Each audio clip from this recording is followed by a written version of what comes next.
Viva uma vida abundante com uma família profética.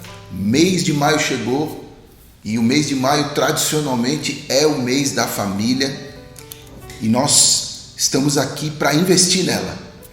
Todas as palavras agora de segunda-feira, todos esses princípios para a semana serão focados e voltados para a família.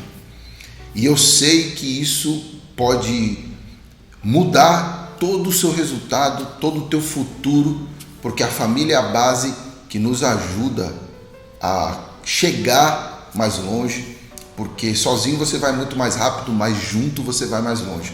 Por isso eu queria trazer nesse mês princípios para que você viva em família de uma maneira melhor. Isso pulsa no meu coração, isso é algo que Deus entregou nas minhas mãos e eu creio que isso tem surtido muito efeito para todos aqueles que têm caminhado conosco e aqueles que Deus permite que essas palavras possam chegar.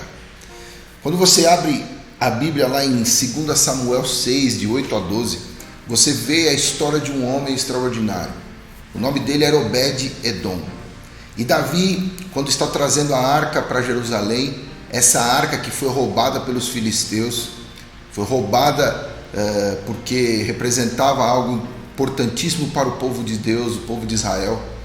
Essa arca foi roubada e ela causou alguns transtornos ali no lugar onde ela foi colocada, derrubando os deuses, cortando cabeça, enfermando as pessoas lá dos filisteus.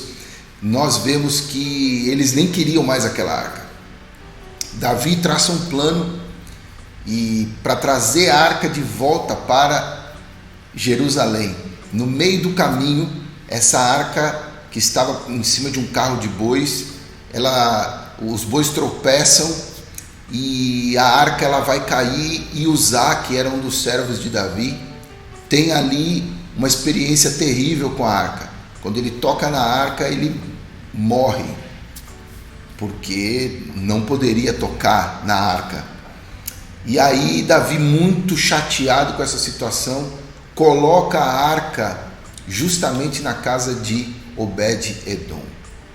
E a Bíblia diz que durante 3 meses a arca ficou ali e a casa de Obed-Edom foi abençoada. Então o que representa isso? O que representa a arca de Deus ali? A arca de Deus representava algumas coisas. Primeiro, a manifestação da presença de Deus. E não tem coisa mais emblemática para falar sobre a manifestação da presença de Deus do que Jesus caminhando por essa terra.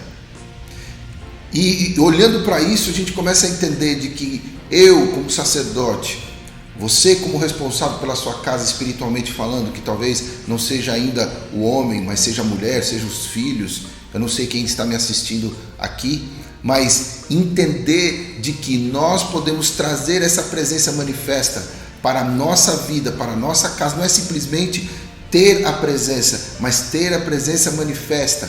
Isso abençoa a nossa casa.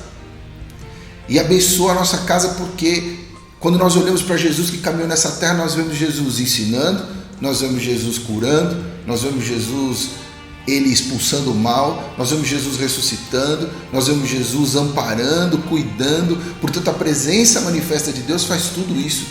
Mas além disso, a arca em si, ela representava também os princípios de Deus.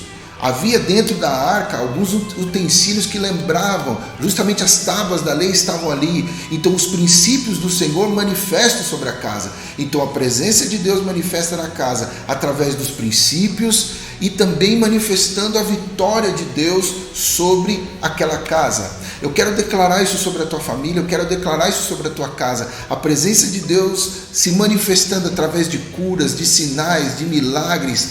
A presença de Deus através dos princípios, você sentando à mesa para ler a palavra, para você aprender sobre a palavra, para você viver a palavra. E isso vai manifestar uma coisa: a vitória de Deus sobre a tua vida, a vitória de Deus sobre a tua casa. E quando nós pensamos nisso, nós podemos entender que nós precisamos muito disso nesses dias. E nós precisamos ser esses Obed-Edoms que chegam e falam: não, eu quero isso sobre a minha casa e eu não vou deixar ele embora. Para onde essa presença for, eu vou com a minha família. Por que eu estou falando isso? Porque quando Davi descobriu que aquela casa foi abençoada durante aquele tempo que a arca ficou lá, ele mandou trazer a arca de volta. Eu quero dizer a você que quando você decidir que a presença manifesta de Deus, ela será sobre a sua casa, você verá que tudo isso que eu disse vai chamar a atenção de pessoas e você vai poder ser bênção e vai ser uma referência de bênção. Sabe o que vão falar da sua casa? A bênção de Deus está sobre a minha casa. Aleluia! Olha, vai lá, busca lá, naquela casa, porque a presença de Deus, ela está lá. E de novo, eu quero ser esse Obed-Edom que decide e que fala assim: a presença de Deus está na minha casa e eu não vou deixar ela embora. E se ela for, por que eu estou falando isso? Porque quando Davi levou embora, ele pegou toda a sua família e disse: nós vamos atrás da arca do Senhor. E a Bíblia diz que Davi tornou ele porteiro da arca do Senhor. Ele era aquele que dava acesso. Ele é aquele que dizia: pode entrar, pode sair. Ele falava de acesso. E que em nome de Jesus nós sejamos assim, portas para o reino de Deus, portas para a manifestação da presença de Deus, dos princípios de Deus e da vitória de Deus. E isso começará na nossa casa, na sua casa. Decida que a presença de Deus vai se manifestar. Assuma esse papel. Você como sacerdote, você como auxiliadora, você como filho que é a herança do Senhor.